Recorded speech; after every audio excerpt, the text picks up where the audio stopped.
How were you politicized in the first place? Well, I was then studying in San Beda College, the high school department.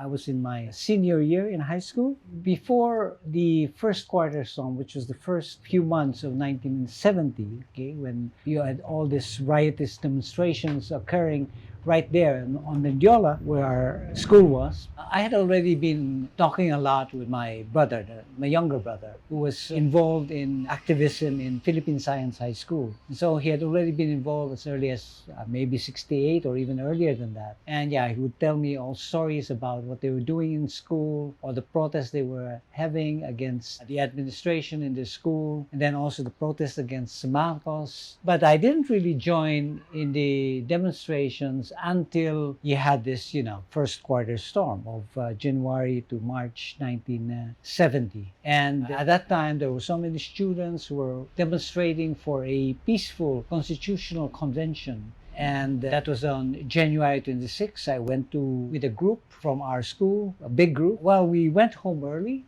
because of course we were still high school students, but just as I was already outside of that area, then we already heard that there was something going on, that there had already been this clashes between the police and the demonstrators. Okay. Anyway, after that, there were big protests because there was another big protest on the 30th, and there were some students who got killed there. And then further on, and the demonstrations became bigger and bigger. I was joining some of the demonstrations already, but it was only much later when I had already finished high school, and then I went on to Ateneo de Manila University, where I became, well, in a sense, more involved. Although I was supposed to be in what was then regarded as, until now, as an elite university. Anyway, so I became active in Ateneo, and then eventually, when martial law was declared, I went underground. You said you were actually kicked out of school. That was when martial law was declared in September 1972. There was sort of a list of students who would not be allowed to continue studying at the university. Well, I think there were about 16 of us, radical activists, who were, well,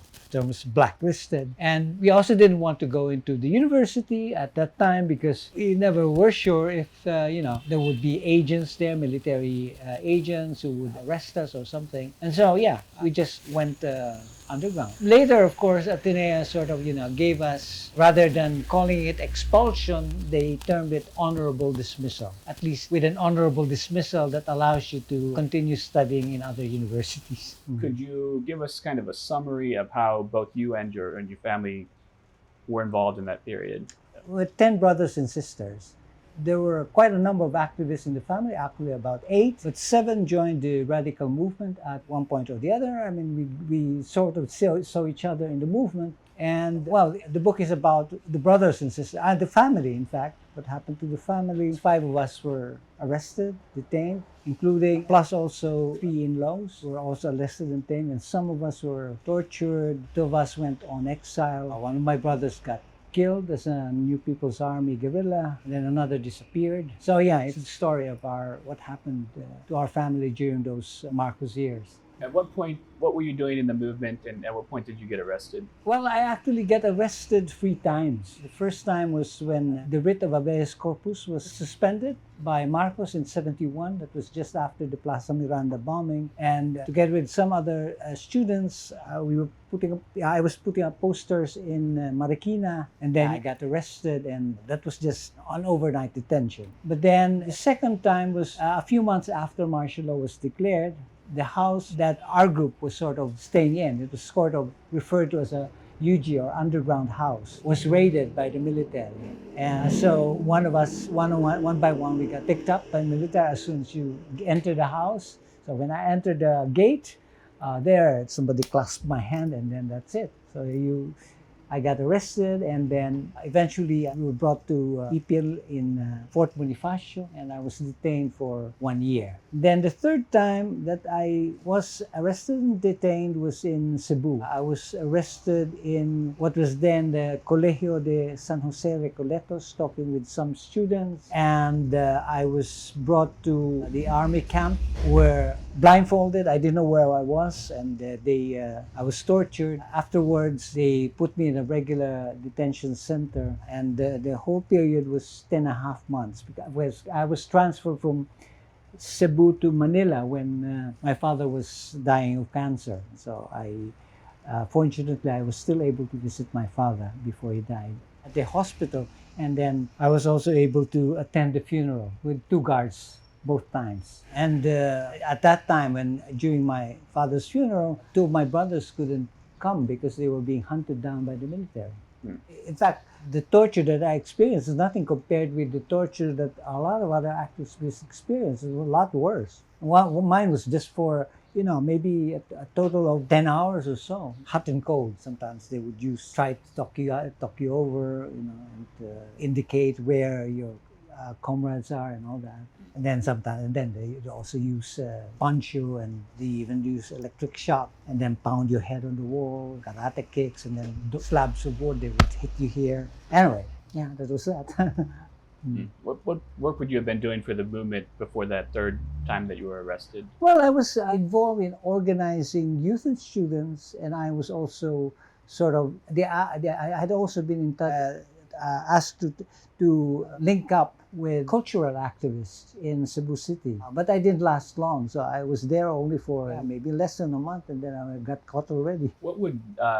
What kind of work would cultural activists have been doing for the movement, and how would you work with them? So that time they were coming up with plays, or sometimes it would be a combination of choral numbers and then plays. But the group in Cebu was much more involved with coming up with plays. And since it was martial law, so they would only come up with plays which were just a little bit more on the critical side, talking about the situation in the country, of the poor, the farmers, the workers, or plays about nationalism and all that, But not very sharp yet at that particular period, because that was 76. Of course, it's very different from the films and plays and cultural presentations that you would see in the 80s, because the situation had changed a great deal by then. In the 80s, artists were much more outspoken about their criticisms against the dictatorship. So progressively, there would have been kind of more open counter public or anti-dictatorship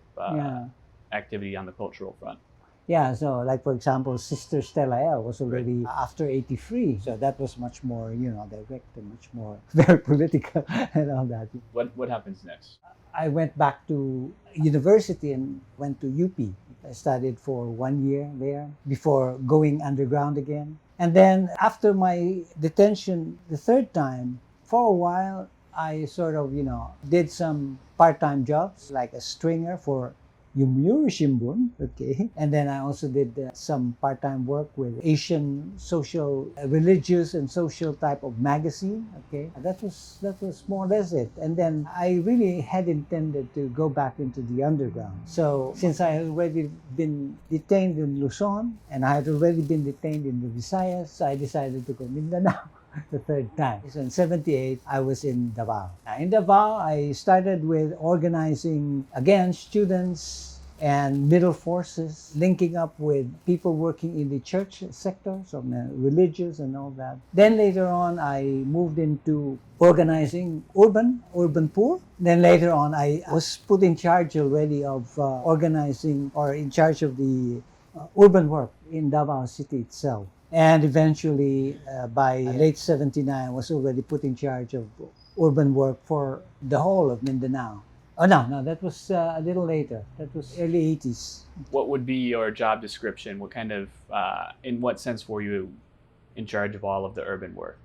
Meaning that, because of course, main form of distinction between the work actually is between armed struggle is mainly in the rural areas, especially in mountainous, forested areas, whereas the mass movement would be mainly based in the cities. And of course, the work would involve urban poor and workers and urban poor, and then students, and then middle forces, and then united front with other political forces, the traditional opposition, for example. So I was getting in touch with all sorts of traditional oppositionists, although I didn't directly connect or linked up with Soling Duterte, the mother of Duterte, and even Duterte himself, because Duterte at that time was a prosecutor. So he's working actually for the Marcos government. But secretly, he was helping out with the movement, people in the movement at the time. In what sense would Duterte or his mother have been assisting in the movement, or how would you be interfacing with them? In the case of Soling Duterte, she would be the chairperson,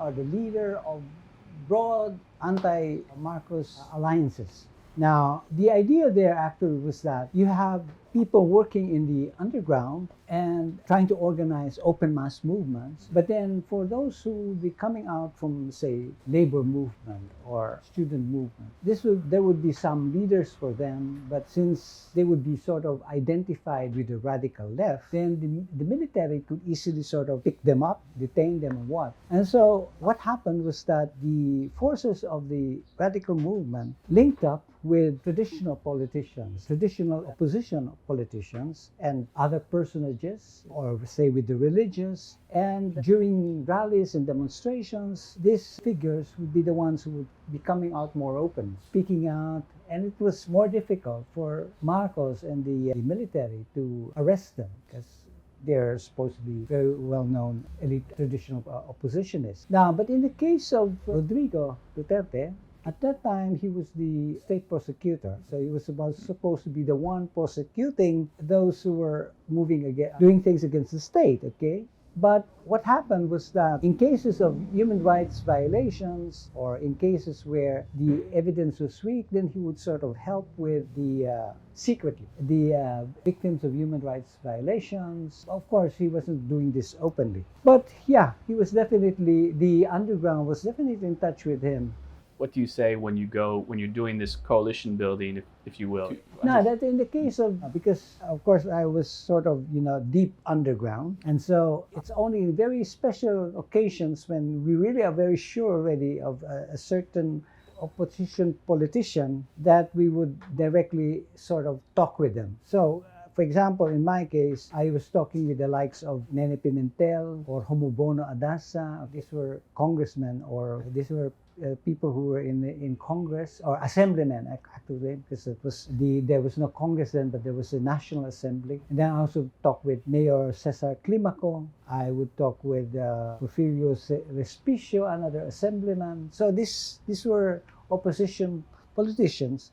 And of course, I would identify myself as being with the underground, specifically with the National Democratic Front. Now, in the case of Soling Duterte, it was some others who would sort of approach them. And then there was a time when, especially when Soling was already very active, when I couldn't step foot in Davao anymore, Davao City. I was based in Butuan and later in Cagayan de Oro. I couldn't step foot in Davao anymore because it was too hot. I mean, they really were sort of looking for me. So I had to move base. So the opposition was pretty well organized, actually. The opposition politicians didn't have much of a base. I mean, they didn't have an organized base, really. And they also wanted to link up with us because they knew that in terms of, say, mobilizations for protests, they could bank on us. And then we also needed them in the sense that people from the mass movement were too unknown, and it was easy for them to get arrested if they spoke out. So yeah, it was sort of, that sort of arrangement. In terms of strategically, the left was thinking of the national opposition as a partner of sorts or an ally of sorts in the anti-dictatorship struggle. Yes. Maybe we could get back to you personally then. What happens to you? You said it got too hot for you to stay in Mindanao? Yeah, no, in Davao. In Davao. So I had to shift base because the military was really hunting for me over there in Davao. And so I moved first to Butuan, and then afterwards I moved to Cagayan de Oro.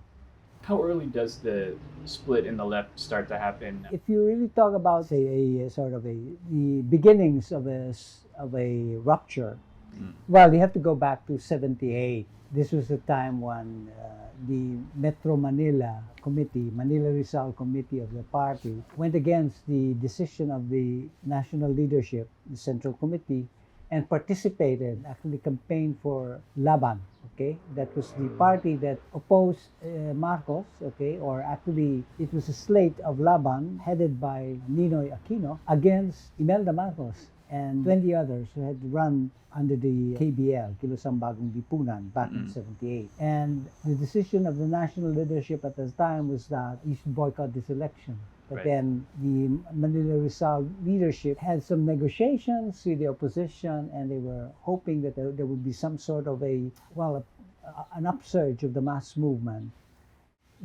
during that election or immediately after. And yeah, there was a massive protest, okay, but then after the elections, things sort of simmered down, and the Manila Rizal committee was suspended, I think, and they were, in fact, even demoted.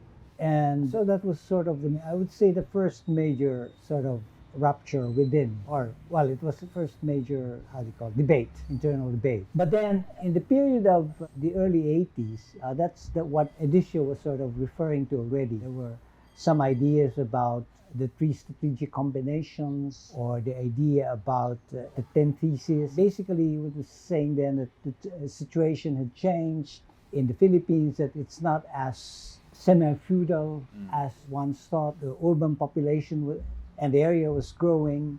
There were more workers and urban poor than before. The importance also of the middle forces, the importance of the impact of religion, and then the implications of this on overall strategy and tactics, that you would have to pay more attention to urban work with middle forces, things of the sort. And even with the nature of the forms of struggle, mass movement would play a bigger role than earlier thought and all that. So those were ideas that were coming out starting in 80, 81, 82, okay?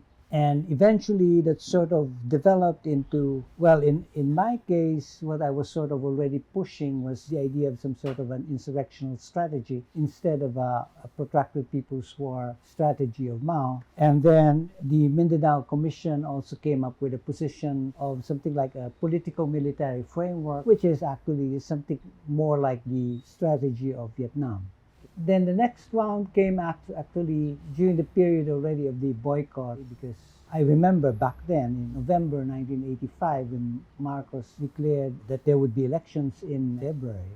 I was already, and people were saying, well, it's going to be rigged, and so we should boycott. And I said, I don't question the point that it's going to be rigged. What is important to sort of consider is what happens after the election has been rigged. And I said, my prediction back in November already, I'm telling a lot of people there, is that one, there's going to be wide-scale rioting, or two, there's going to be an insurrection, popular uprising. And so if that is what could happen after, then we should sort of adjust our tactics accordingly, so that we are best positioned after the elections, after the rigging, to sort of, okay, take the lead and all that.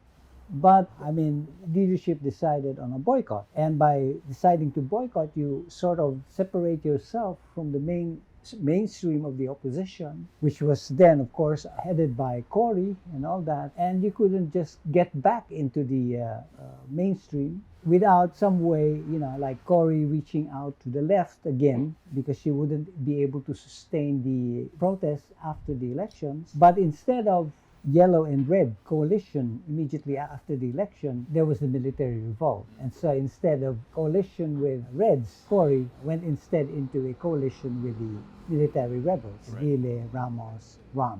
In a sense, they seized the leadership initiative from you. Yeah, in a sense, you could do it that way. But of course, all this is, I mean, you really have to be quite perceptive, sharp about how things could possibly go. But then that's also when, after the boycott, so I came up with a series of papers criticizing the boycott. I wrote them under the pen name of Marty Villalobos, and so that the papers were sort of, spreading around like anything. But then others also came out with criticisms of the boycott. But one thing that what my papers then were sort of moving into was that it was not just the tactic, it was not just the boycott that was wrong. There was actually something much deeper, and there's already something wrong with the overall strategy. So that was why I was saying that we should have shifted to an insurrectional strategy earlier, something like what happened in Nicaragua. I mean, you listened to my presentation the other day, and I was talking already about the problems with the Maoist Protected People's War strategy as being too fixated on the primacy of armed struggle and all that. When in fact, you have to look at the mass movement, and sometimes the mass movement would grow into something of insurrectional nature, and you have to be sharp that see where things are moving. And so I actually had sort of correctly predicted that there would be an insurrection. What I didn't, so because that was the difference of the Nicaraguans, is that the insurrection would be one that was unarmed or peaceful. Ed De La Torre went so far as to say that the Communist Party didn't really have a theory of civil society. Well, to be fair also to the movement, is that the term civil society was not really in vogue then. Okay. I mean, it became much more, popular as a term in the late 80s already and the 1990s after the experiences with, Eastern Europe, Soviet Union, and then Latin America. But what was then sort of seen, or the terms that were being used then in the movement were mass movement. But the Vietnamese came up with a term that is much more, in a sense, apt: political struggle, and as contrasted to military struggle, political forces as opposed to military forces. And they didn't have this hang-up that because the tendency is armed struggle is associated with countryside, mass movement is associated with the cities, and that the interpretation was that if it's going to be an armed uprising, then that's armed struggle. When in fact what happens is that popular movements, mass movements, could sort of develop in such a way that it becomes an insurrectional force that's separate from a military force. Okay? And you have to see how the mass movement or how the political struggle develops. It could stay in the realm of what is sort of legal, unarmed and all that, but it could also go beyond that,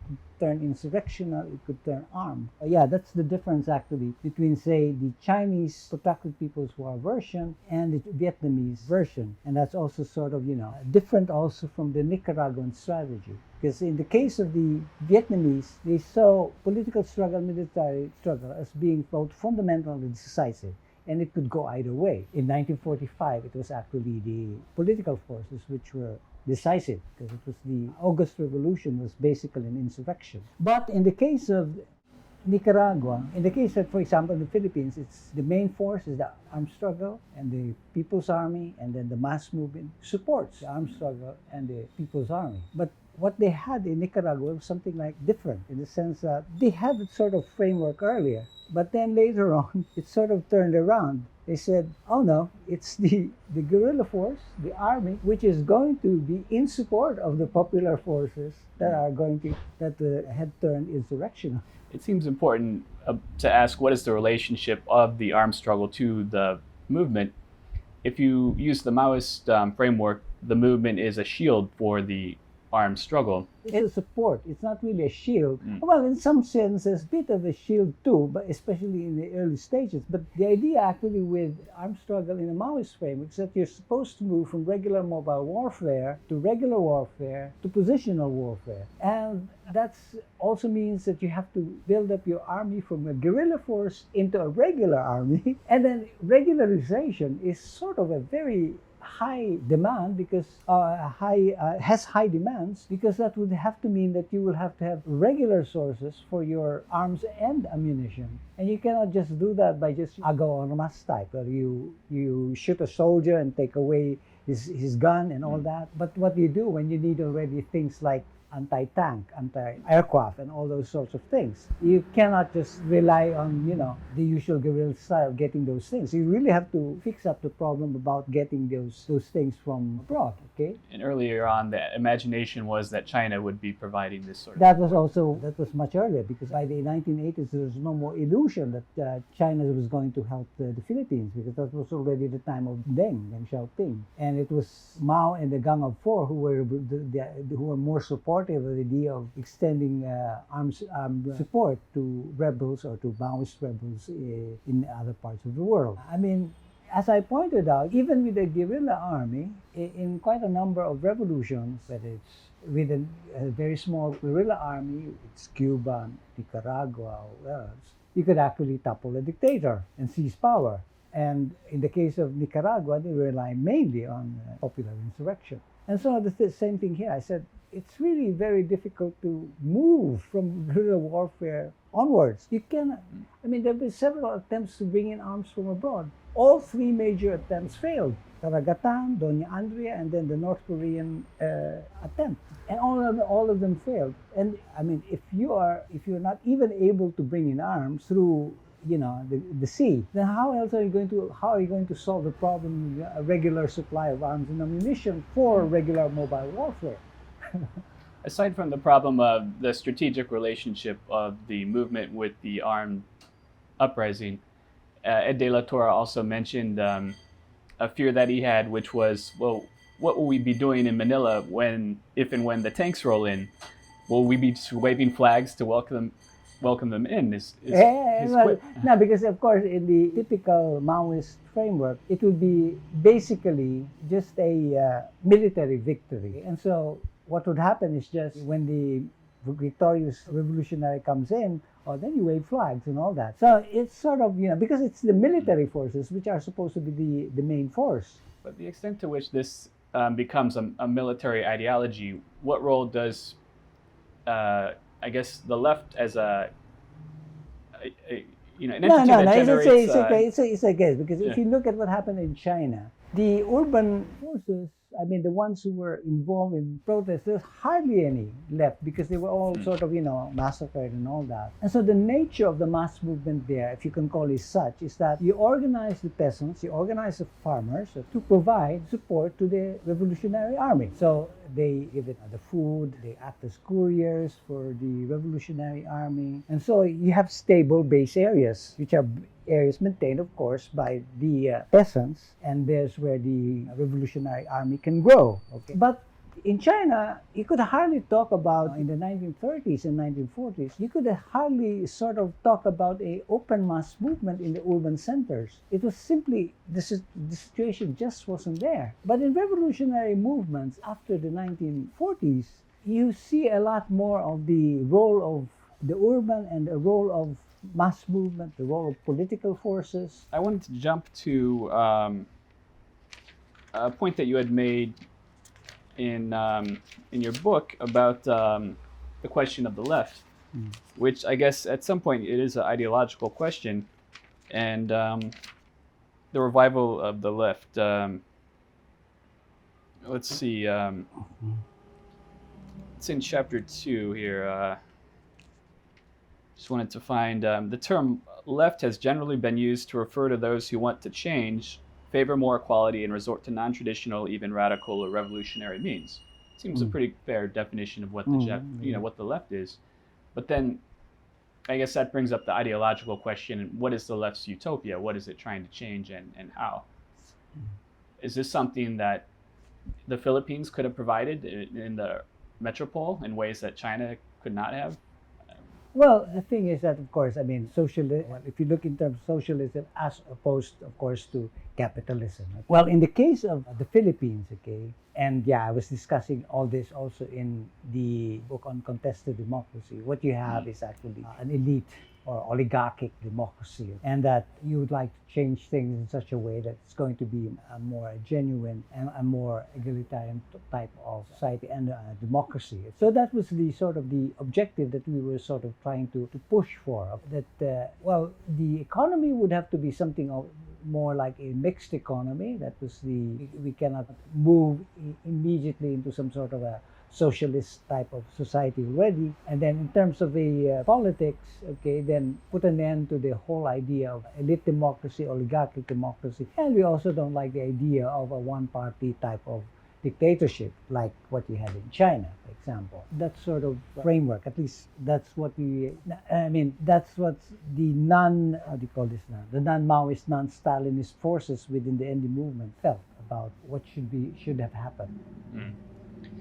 In this same passage, there's two academics, Hewison and Rodin, that you quote next. Yeah. Where the common denominator of the left is an emphasis on alternatives to the individualism and market relationships and a commitment to values which advance public and collective interests. And I wondered if your formula contradicts that formula that you give next from from Hewison and Rodin? No, not really. Basically, I'm in agreement with them as far as sort of what the left is. Although, yeah, during the discussions there, I had the sense that when talk of left, they're quite hesitant to apply that to the social democrats, especially, yeah, the ones associated with Socialist International. Well, okay. I mean, The question of individualism, though, versus market alternatives to individualism of market relationships, and I guess discussions I was having with Bobby Garcia. I thought there might be some interesting tensions there, so I wanted to bring up some things that came out in Bobby Garcia's book on the purges. And he says, within the movement, we practice collectivism, putting the highest premium on consensus and giving little space for internal dissent. Collectivism also meant subsuming the interests of the individual to the greater good and making sacrifices.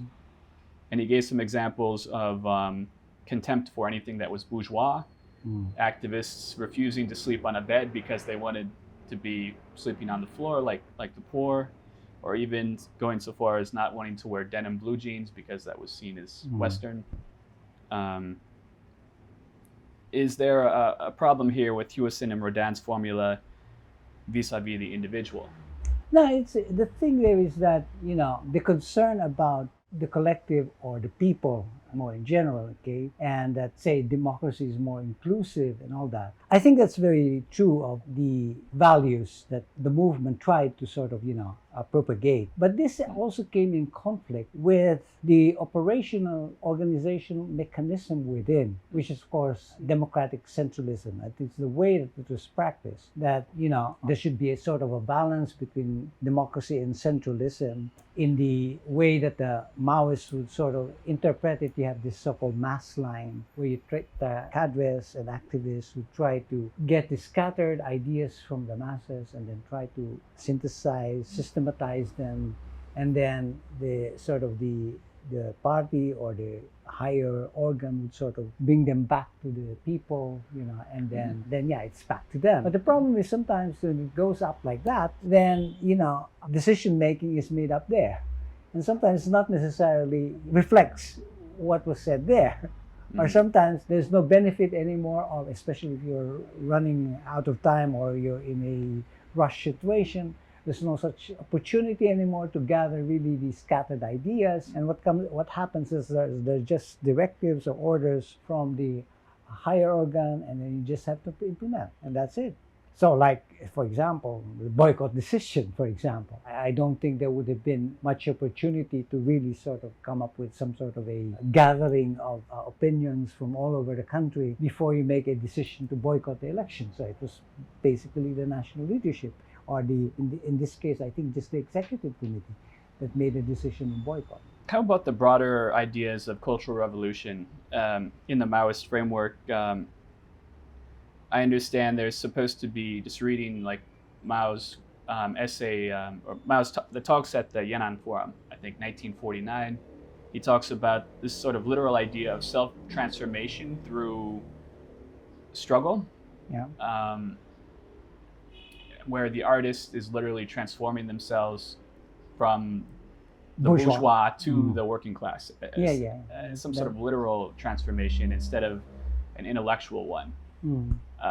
Is that am I accurate there in terms of the Maoist framework? And well, yeah, in a sense, yeah. That was in fact early on, even before the Maoist Communist Party was founded, there was already the idea of some sort of a cultural revolution where people would sort of remold themselves from their bourgeois thinking and think more in terms of the people, find out what exactly are the problems and the interests and the demands of ordinary people. Think also in terms of the history of the country, nationalism and all that. So that was all that, okay? I mean, to try to, because you were fed with all sorts of very bourgeois ideas in school, grown up in a very class-divided society, and you may have imbibed the values and ideas of the ruling classes. So you have to remold yourself. Yeah, so that was sort of the idea there, okay? But of course, later on, the problem was that this became instruments, the so-called Cultural Revolution became already an instrument more for the indoctrination. And these are supposed to be the liberated ideas, the revolutionary ideas. And so even the idea, for example, of protracted People's War, I mean, that's supposed to be, there was even the thinking that it was actually propagated in the party documents that Marxism, Leninism, Mao Zedong thoughts has universal application. Yeah, it's that sort of thing. An essay on by Dominique Coet Yeah. called "Constructing and Controlling People's Power from the Grassroots" had an interesting perspective for me on this idea of self-transformation. And I'll just pull a quote out here. She says, the revolutionary movement's frame of action is both interpretive in terms of explaining reality and action-oriented. It offers a way, sort of a ready-made way to act.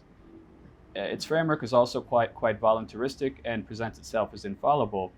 The revolutionary movement also generates a collective identity of the national democrat through a series of protocols and courses that can be mass reproduced and easily understood, but also witnessed in the guerrilla battlefield, like exposure tours and that sort of thing. Is this an accurate characterization of how the movement approached this idea of self-transformation? And if so, did it actually create a bifurcation between the movement and the party, between the above ground and the underground? Well, yeah, it's difficult to. Well, the thing there is that if we sort of use some of the Marxist and Maoist sort of way of looking at things, so first is that, especially Mao was sort of insisting on concrete analysis of concrete conditions, and that on the basis of proper social investigation, etc., then you sort of come up with a plan and all that. Okay, fine. And then, of course, the other thing also there is that you quote Marx, and it's not just interpreting the world, but also changing it. So that's the element then the element of agency is very important. So it's sort of this combination, okay? But sometimes along the way, there's a great deal of dogmatization, things. Like, for example, as I already pointed out during my lecture the other day, last week, is that concrete analysis of concrete conditions. And yet, all those communist parties in Southeast Asia that turned Maoist, what do they say? Oh, our society is semi-colonial, semi-feudal. Exploitative classes are the big landlords, comprador, big bourgeoisie, bureaucrat capitalists, and so all that. And then, and armed struggle is a principal form of struggle. So there's all these formulas already that are coming up. And these are sort of being propagated as something that is universal. So it's sort of contradictory to being concrete analysis of concrete conditions. It's as if it were actually existing. Yeah. So there's all those contradictory elements there. Another point that Dominique Coet makes is that this bifurcation of the Popular Front and the party allows the government to co-opt the movement, actually, because they aren't, I guess, integrated entirely. I don't know exactly which quotation you are referring to in Dominique's, but this idea of the construction of a national democrat is a kind of a collective identity for the movement. Yeah. It can be appropriated by the government in the same way that the movement can propagate nationalism as a path to communism. Yeah, in a way, in a sense, yes. The thing was that there was this effort on the part of Joma Sison and company that, to try to make some sort of a parallel with China. And that, of course, communism would be far away. And then before you reach communism, there would be socialism. And before that, you would have some sort of a transitory stage prior to reaching socialism, which in China they called people's democracy. And then it's also referred to, in the case of the Philippine Communist Party, as people's democracy, but to emphasize the element of anti-imperialism, anti-colonialism. So the term that was more used was, and because of course you're saying that the Philippines is semi-colonial, then to emphasize the element of the national sovereignty, national independence. So the term that became much more in use was national democracy. So maybe we should proceed a little bit more chronologically and talk Okay, sure. talk about your essay on EDSA. Sort of set up a framework for thinking about the different forces that are present around the years leading up to EDSA. They are the Marcos camp, the revolutionary left, the traditional elite opposition, and then the disgruntled military officers, Mm. maybe 300 men in Mm. RAM, a very small, but I guess capable and vocal force within the military. Yeah. Mm. Could you explain how these forces related to each other in the several years leading up to EDSA?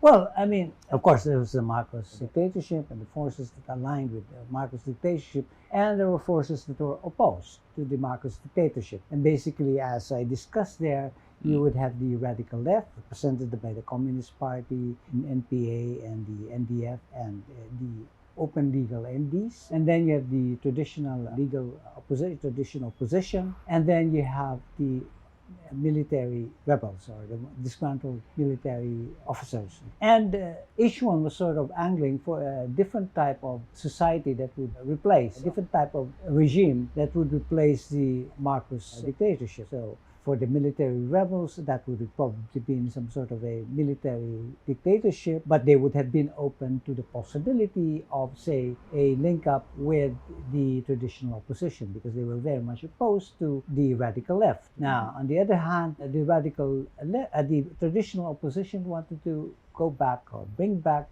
democracy similar to before Marcos declared martial law. So basically a return to elite or oligarchic democracy. And then you had the radical left, which wanted, in fact, to set up some sort of a so-called People's Republic or National Democratic Republic similar to China during Mao's time, which of course now many regard as having been, still is, a one-party dictatorship. So these were the sort of the forces that were sort of competing for power.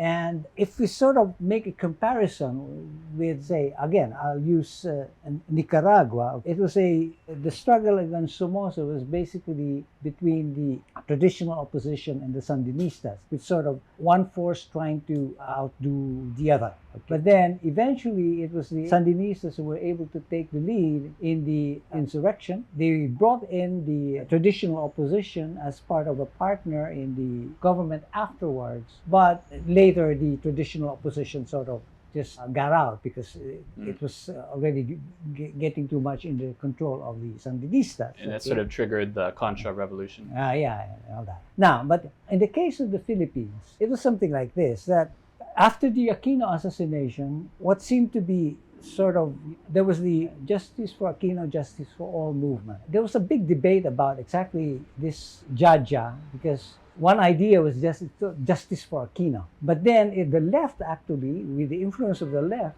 pushed for this should not just be too focused only on Aquino, but all victims of repression. And then if you notice, the big banner that was sort of shown during the movement was Ninoy Aquino, Macling Dulag, Ejop, etc. So in fact, the three other figures in that were actually from the ND movement. So it was sort of, a combination of the two. But then through the years, because also of the hardline, the way that the NDs sort of were quite hardline, the way they developed things. And so there was this friction that was growing between the yellows and the reds. And in the meantime, there was all these secret things going on in the military, okay? Then you had, of course, what was happening already at that time within the left was that there was still this military offensives tactical offensives by the NPA, but still at a guerrilla level. On the other hand, you already had so-called Welgang Bayan or people's strikes. And we in Mindanao, I was the one who was sort of coordinating this Welgang Bayan in Mindanao. These were multi-sectoral sort of strikes. And the idea actually there was that this was going to lead into something insurrectional, some sort of in preparation for some sort of a popular uprising. But then, okay, so then you had the boycott. So you had and so what happened In was that 84 86, or 86. 86. Let's Yeah. go now to the 86 thing Mhm. to sort of cut it short. The thing there was that if the ND forces had not boycotted, then it would have been a Cory together with the Reds, yellows and reds together. Marcos would have used that as a pretext for bloody crackdown on the opposition forces. Red possibly together with yellow. So it's sort of, and that could have led into things that might eventually have been something more like the Sandinista denouement. But then what happened was that because the left had boycotted the elections, so now it was mainly Cory. Immediately after the rigging of the elections, Cory called for civil disobedience. And for a while, the civil disobedience was sort of, okay, work, but then it was petering out. And so there were already negotiations for yellow and red again. And the call would have been welcome bayan in all over the country. And you were yourself doing coordinations to No, this I was effect. in Manila already because I had to leave Mindanao. It was too hot, so I was Mm. already in Manila. But there was already those ideas, and there were already initial negotiations. And I think the idea then was, I think it was going to start on Monday because, of course, if you're going to call for welcome bayan, it has to be on a weekday. But it was towards the end of the week already, I think, when this military revolt occurred. And so now, instead of red and yellow getting together, it became the rebels and the traditional opposition working together. And then, Cardinal Sin called for support for the rebels, and that sparked off the popular uprising. And so the left was left out. And Relay, I imagine, anticipated this red-yellow coalition that you were Not trying really. to build. Well, yeah, he did. I mean, there was a possibility of, but in their case, they had to revolt simply because they had already been found out. But- They had no choice but to sort of rebel and find some way to get out. And then they were there in that side of what was that, Aguinaldo, and then there was the call for, and so that prevented the formal start of a red-yellow combined action. And that would have been, I think, it would have been bloody. I think that if the military rebel forces had not rebelled at that particular time, and then the welcome bayan had started, then the dynamics would have changed. It would have been something more like what happened in Nicaragua. That would have been quite bloody. And you were convinced that you could have cemented this yellow-red coalition at that. It had not been sort of boycott. You could say that in really was, or at least RAM was invested in this sort of struggle in civil society. One of the leaders of the walkout of NAMFREL was the wife of a RAM member, I believe. No, but they were actually Kapunin. planning for a coup at some point. And then somehow it's sort of, it was also during this time, but they were found out. And so it's sort of, well, they couldn't do anything else but, try to stage that. And they were lucky to get out of that because they would have been sort of bombed. Marcos also made a mistake there because instead of really maybe bombing their position or launching an attack on the first day just to get them, there was a lull actually after the first, especially during the period of 3, 4, 5 a.m. There were very few forces left on EDSA at that time, and he could have done it that particular time.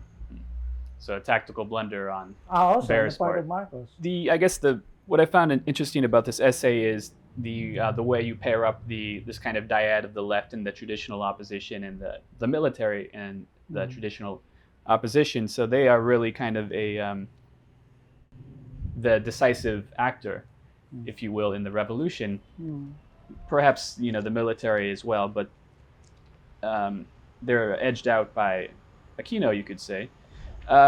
But your book here on contested democracy has a pretty extensive analysis of what is the traditional opposition. And I wondered if we could dip into that for a little bit. Specifically, you look at 3 different political frameworks for thinking about Philippine politics, which are patron-client framework, the neo-colonial dependency framework, and then the patrimonial elite democracy framework, which would include like the oligarchic patrimonial state, bossism, and then there's also you include in a footnote, I think this academic Stewart, who brings in the idea of machine politics, which is familiar to me coming from Chicago. I very much a part of the New Deal coalition's way of operating. So that seems to sort of split the difference, I guess, between the patronage model and the oligarchic state model.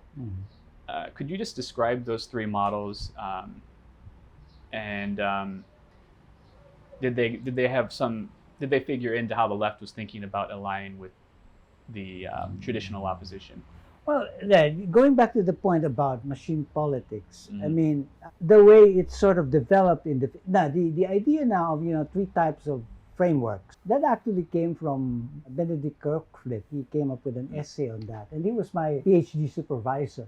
And when I was going through all the literature about all those, then I sort of came up with the conclusion that, well, actually those three frameworks, well, they've been operating sort of, through time, but the first framework was sort of in the post-war years until maybe in the 60s. And then during the period of activism and all that, and then the years of martial law, and especially because there was very strong support of the US towards Marcos. And so what was dominant, the dominant thinking within the academe or within the scholars was more the neo-colonial or the dependence type of framework, okay? Now, after that, then you had supposed to be a fall of a dictatorship. And what sort of regime or state or did you have after Marcos? And then that's when I said that there's the elite democracy or the oligarchic, patrimonial oligarchic state sort of framework. But then the thing is that it's not like, say, for example, strictly like, say, what happened in the US, where you have a distinct period where you have this machine politics and all that. Because in the Philippines, what has happened is that the elite have sort of, especially during the long years of boycotting elections by the left, from the early 70s up until the time when Marcos was already calling for elections during martial law already, okay, during the dictatorship, boycott through the years. And in the meantime, the oligarchs, the political clans and dynasties and all that, were mastering, all the tricks of the trade, okay? Guns, gold, patronage, fraud, campaign overspending, vote buying, name it. It's all there. So it's all range from patronage politics to less of the personalistic type, no longer the patron-client so much. It's more, patronage that's not so personalistic anymore. And then you have the use of guns, gold, and then the fraud and all that. That is sort of the situation that the left had to face when it got out of this dictatorship phase. And so it's really very hard to get into it because they've mastered all the tricks of the trade. And then somebody was commenting that somebody from Frente Amplio had come over and looked at how elections were conducted here. And he observed that why did the left allow I think that was a question in one of the forums. Why did the left allow things to get so out of hand in terms of campaign spending that, the politicians spend so much instead of, there would be rules and that there would be, say, the government would give parties and candidates a certain amount so that they can use this for campaigns and all that. There's no such thing. And then so eventually I said, well, the thing is you have to look at this situation, Nobody was checking them. So all those years, especially during the years of boycott. And so they just and it became the way of doing things, the practice. And so it's very hard to break it now. And Couldn't you say that Marcos had a broad popular appeal? In a way, he was sort of trying to construct a machine for his own political purposes? Well, the thing is that it's like this, that went into so-called normalization in 78, 77, 78, and the first elections under martial law were in 78. So it was sort of, trying to get things normalized. But Kilusang Bagyong Lipunan, in Manila, it was headed by Imelda Marcos herself. Sounds like Johnson's Great Society in a way. Yeah. And then, his slogan in 72, this nation can be great again. That was his slogan. And then in 78, of course, he rigged the elections. So all 21 candidates in Manila were won by the opposition. By Marcos party, KBL. And not a single seat, and the opposition was headed by Ninoy Aquino. And it only landed 22 out of the 21. There were 21 seats available, and it was number 22. That's why it was sort of rigged. And he again sort of, but of course he allowed some candidates to win and other provinces. So there was a sort of a small opposition, even as early as 78. 84, it was again, he was able to, again, it was KBL that won, but there were more oppositionists this time who were able to win. So, and that was already, the oppositionists were also building up their strength, such that eventually by 85, 86, they had a much more stronger machinery.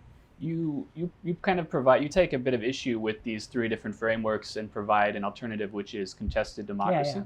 Can you explain what that is? Well, no, because the only thing there was that there was this tendency to just look at how politics in terms of how, say, the ruling classes sort of dictate things without showing what's happening on the ground, also what's happening from opposition coming from, say, lower classes, or from the more oppressed classes and exploited sectors. So I wanted to show this more. So yeah, that's why I came up with this contested democracy. You characterize it as the fight against hierarchical structures. Is that an accurate way of framing the idea? Yeah, because of course I'm referring to oligarchic politics, elite politics. Let's get back to the question of the traditional elite. In the same section, which is, I think, chapter 1 of your book, you talk about the civic uprising after the Aquino assassination, involving not just the popular forces, but also large sections of the middle class and the oppositional forces. And then the subsequent revolt of 86 is elite-led, right? Yeah. And but at the same time, it's a culmination of the long popular struggle, which is the radical left is leading. Why did I guess the question is, why did the radical left not anticipate that the traditional opposition would snatch the victory from their grasp? Oh yeah, as I said, it was this particular fixation with a Maoist framework. Even at that time, party leaders or NDF spokespersons were still thinking in terms of moving from strategic defensive to strategic stalemate. So they were still thinking in terms of, some sort of and they were associating a victory against Marcos with a military victory, NPA. And then, how's that? You think in terms of regular warfare. And then, it's so far off. Even up to now, your NPA has never really gotten beyond guerrilla warfare. You bring up Joseph Estrada in the same chapter, and how Estrada has mass support. So I wanted to bring in this Abenales lecture, or the essay on the national question, where he talks about Estrada being one of the Magnificent 12 who vote out the American bases. Something the left had dreamed of doing for decades but had not accomplished. And Abenales says that they did not invoke the CPP as an authority. Instead, the majority of the Magnificent 12 paid homage to the nationalist struggle of the late Senator Claire M. Recto, the father of Filipino nationalism, and his successors, Senators Lorenzo Tañada and Jose W. Diokno. Yeah. Why was the left not able to, I guess, seize some sort of hegemony over the ideological question of nationalism by this point? First, of course, the National Democrats, open legal National Democrats, were also involved in the anti-basis campaign. They were in it even up to the very end. But in the case of the traditional oppositionists, even including Enrile and Joseph Estrada and all that, of course, there's this element also that, even for that matter, Duterte, there are certain elements in some of them who are critical about the U.S. In the case, for example, of Enrile, also, his relationship with the U.S. might also have been colored by the experiences he had during the Marcos period. Because, of course, he himself was angling for a top job of being the president himself at some point. But I think one of the major factors also why the left, or the radical left, wasn't able to play a much more prominent role in this anti-basis campaign, or at least the home stretch of that, was the split. That happened during the split. The movement was just on the verge of splitting So it was weakened. Yeah. I guess the point Abenales makes here is that even from its very beginning, the left had never resolved the national question as a sort of an ideological problem for them. No. I mean, the anti-basis position had already been strong from the 1940s. I mean, that has been Yeah. consistent all the way until the bases were kicked out. Yeah. But I mean, I guess yeah. it resolved in the sense of differentiating themselves from the traditional opposition. Yeah, but in this particular case, I mean, if the objective was really to sort of kick the bases out, then I mean, it would have been very good tactics to let traditional politicians, even with the likes of Estrada and Enrile, to speak out and all that. Fine, but yeah, I mean, I would say that in this particular period, the left might not have been as militant or as vocal or as outspoken at this particular time because of the problems within. The point I bring up about Estrada that interests me is that he makes a film in '89 called Sakupo ng Agila, anti-basis film that he finances with his own money, I understand from the people I've talked with. So it seems like he really believed in the anti-basis campaign. Yeah, so I mean, there's some nationalist sentiments in quite a number of politicians, even people would not have expected. Like Duterte, for example. I mean, if he were there during the anti-basis campaign, if he were a senator, he would have voted against the basis, or at least against retention of the basis. Yeah, in your one more point here on this, chapter 2, you bring up in the revival of the left chapter, subsection, Houston and Rodan attribute the decline of the left and its leading position in the struggle for civil society to the economic triumph of capitalism in the region, which stands in contrast to the negative example of state-led socialist experiments around the world. Of course, this is after the fall of the the Berlin Wall fell before the basis vote. Yeah. Okay. Another factor cited is the delinking of nationalism from socialism and the successful appropriation of nationalist ideology for capitalist development in the region. And I guess my thinking was that Estrada was one of the traditional elite who was successful in doing that. I mean, basically, when it comes to the economy of the country, I mean, most of those traditional oppositionists would basically go for some sort of a take a neoliberal approach or a neoliberal stand, and definitely not a left-oriented economic program. You mentioned a bit later on about how the left contributed to EDSA, but in a way that they didn't anticipate. In the sense that the movement against the dictatorship, I mean, for a long period, the development of that anti-dictatorship movement, it was the left that was leading it. It was in the home stretch where, the left just made so many mistakes. And, of course, the overall strategy was wrong. The PKP and the CPP actually played both positive and negative roles vis-a-vis the democratization process. Yeah. So, in fact, the chapter is entitled Threat to Democracy or Democratizing Force. It seems like you structure it as a contradiction, actually, that it's both rolled into one. Well, yeah, in the sense that you want democracy to be really a rule of the people, or the workers and the peasants who are the majority, and that you want them to be more involved in not just in participating in political processes, but also for their voices to be actually heard and their decisions to be actually put into practice. So in that sense, you had the democratizing influence of the PKP and the CPP. And the point also in terms of developing democracy, just say formal democracy, which is much more concerned about individual freedoms and all that, to build it into something that is a broader type of democracy, a wider, higher level, which goes beyond just the political frame, but also goes into the social and economic perspective or arenas. So that in a sense is the more democratizing or the democratizing influence of the left, and the PKP and the CPP. But on the other hand, this whole point now about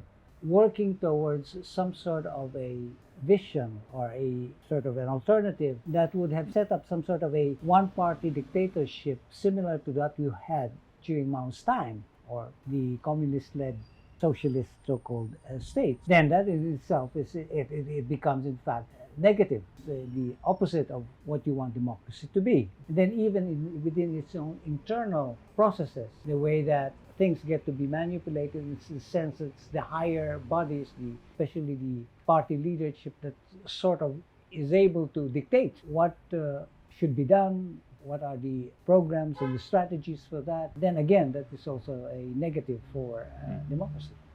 Did the left at that time have the wherewithal to draw the broad masses into a democratic process in a way that wasn't happening through the ordinary venues of parliamentary democracy? In a way, in the sense that you are trying to get, say, for example, mobilize workers or peasants, certain issues, you make them aware, okay, this is what's going to happen with this particular law, for example, or this particular practice that the government is trying to institutionalize or implement. And then they come out sort of protesting, insisting on their rights, advocating for certain alternatives, certain programs. Yeah, definitely, that is a democratizing role that the party played. Yeah. You also cite in this chapter Walden Bellow's idea of popular empowerment, which he characterizes as a process of building up a parallel power in civil society that would eventually alter the exercise of state power. And then he goes on to state that transforming the formal structure of the state would be the objective, right? To make it less resistant to the attainment of people's interests. I'm wondering if the way that Bellow is characterizing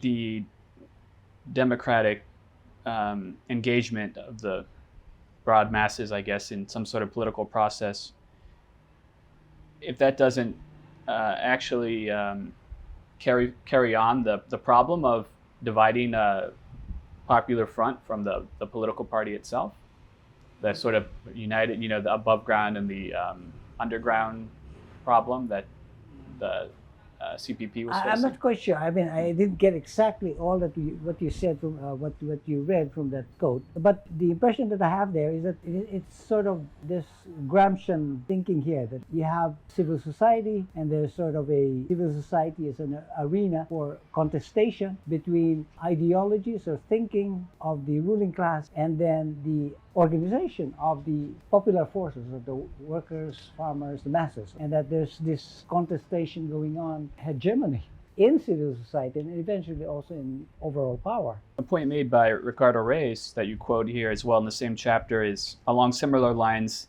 He says here, we stand for autonomous development of social movements and civil society vis-a-vis the political movements. And again, it seems like there's some sort of difference between it's like this, that it has to do with something like the relationship, let's say, between a political party or a political movement, but most especially a political party, and civil society groups, NGOs, mass organizations, and all that. And the problem there is that one of the problems that sort of the movement had to confront was that at a certain point the so-called ND organizations was just sort of following the party line, meaning that here's a mass organization, and then there would be some sort of a UG group inside. Sometimes it would be a party branch, it would be an ND cell, and before a meeting of the organization would take place, there was these meetings, for example, of the cell or the party group within, and they would already sort of come up with what the organization, or what they should be presented at the organization, they should try to get the organization to do. So it's a lot of pre-planning, and things are getting fixed already, and in a sense the organization in effect just gets to follow what the party line is. They would edge out any dissent. Yeah, something like that. So as what happens in in the likes of the Soviet Union or in China, where you have all this, how do you call this, corporatist arrangements, or even worse than that, because in a sense there would be secret or clandestine cells or party groups within organizations that the general membership would not know about, and they would already pre-discuss things, pre-arrange things, and all they had to do is try to get the discussion going their way, right, so that eventually what they discuss would come out as the decisions of the organization. it wasn't necessarily a clash of ideas, but rather the Yeah, predetermining of the yeah, conversation. yeah. So I think that's the thing that, because that's the thing that the problem which happened within the movement is that quite a number of the NGO and the mass organizations were already reacting to this sort of way of doing things. I guess the last two questions then, where were you at during EDSA and how did you finally surface from the underground?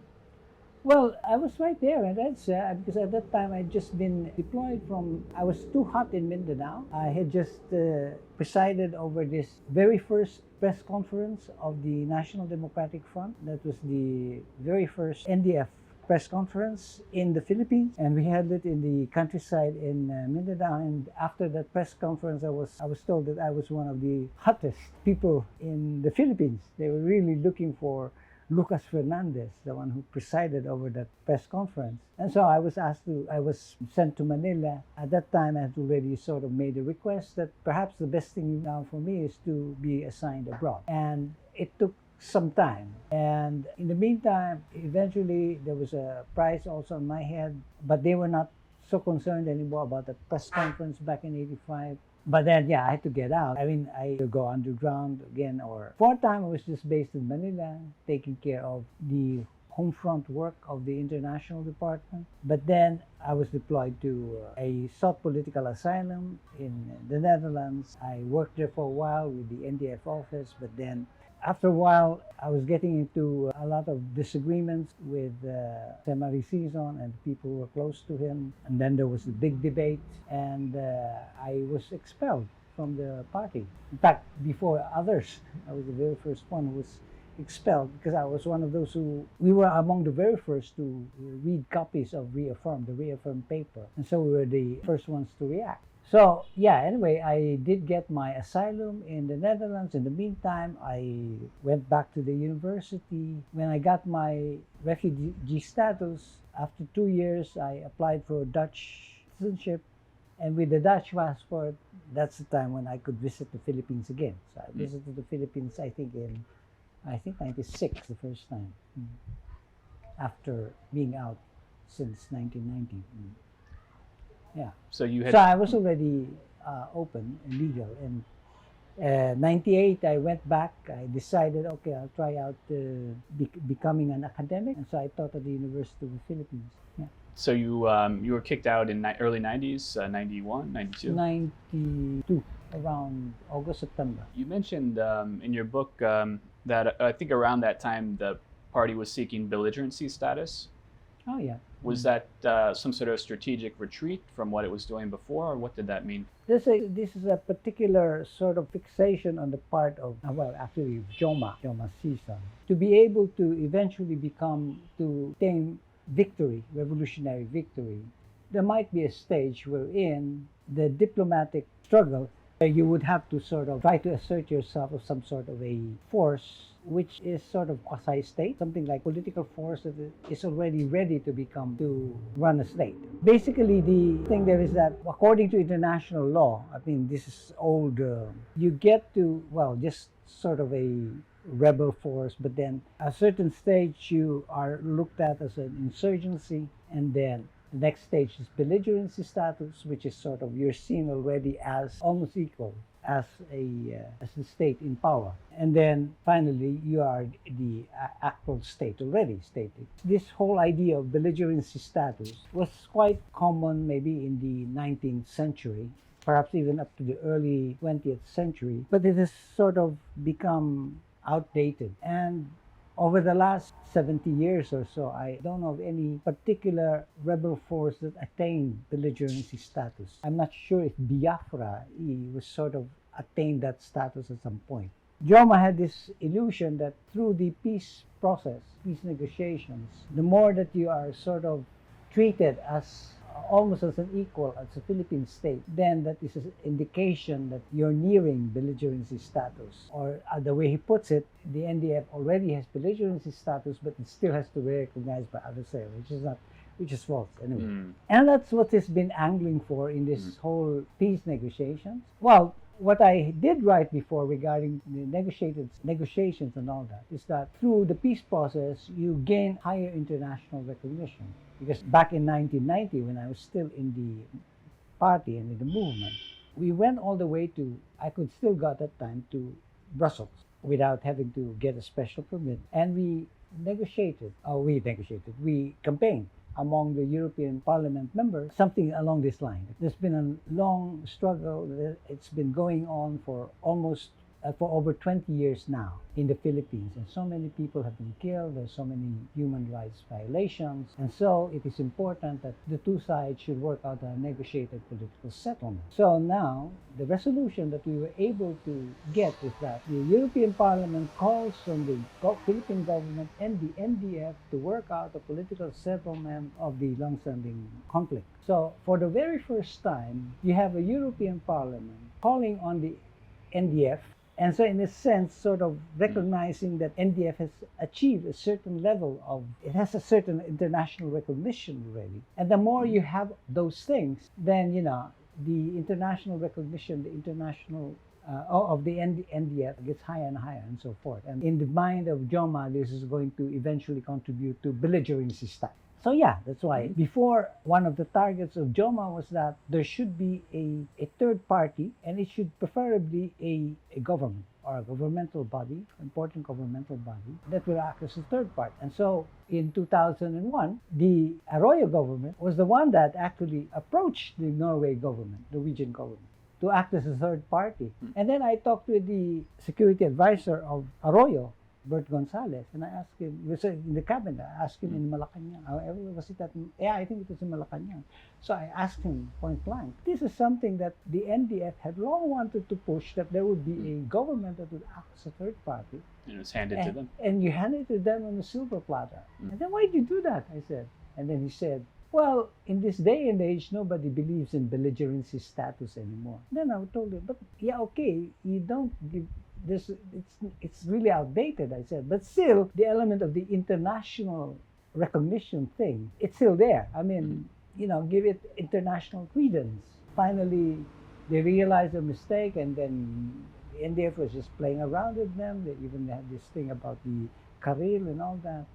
And then eventually, when they still couldn't get the NDF to come up with a final agreement with the government, what did they do? They resorted to extrajudicial killings. That was during the Arroyo period.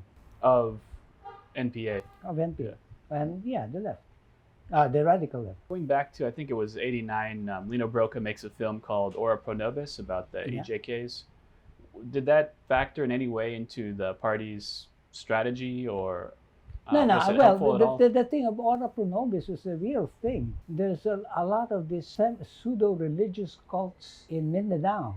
And this whole thing that they kill rebels, then they even eat the brains and all that, cannibalism and all that. It's all this. And it's very real there. In fact, when we were holding the first press conference of the NDF, I was so, because we had to pass to an area that was that had this place that was strongly influenced by the pseudo-religious cult, Rock Christ. That's how it was called.